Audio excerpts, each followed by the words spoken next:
ตากันอยู่ทุกวันอยู่ในฝันก็เห็นอยู่ทุกคืนได้แต่ยืนและซื่นสมอยู่ห่างๆสื่อสารกันเพียงด้วยหัวใจทุกคำเมาเก็บไว้อยู่ข้างในอยากเปิดใจให้กัน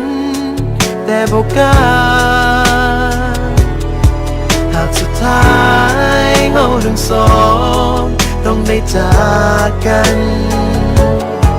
และคำว่าที่เก็บไว้มันบ่มีความหมายใดๆอยากให้เจ้าได้หู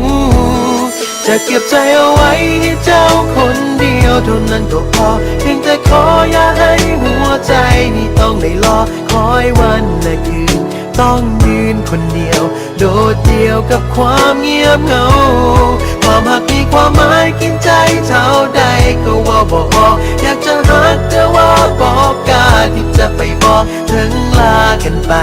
สองใจต้องจากยังอยากเก็บคำว่ารักไว้อยู่ในใจแลกเปลี่ยนสายตากันครั้งสุดท้ายหมดความหมายความรู้สึกนั้นบอกกันได้เพียงคำว่า goodbye หวังที่จะเว้าออกมาแต่ว่าก็เห็นน้ำตาเพราะว่ามันสากันไปและเราจะต้องทำใจอยากบอกกับเขาว่าแค่อยากให้เขามาเลี้ยวแลแต่ว่าได้เว้าเพียงแต่คำว่า goodbye ในสุดท้ายเราทั้งสองต้องได้จากกัน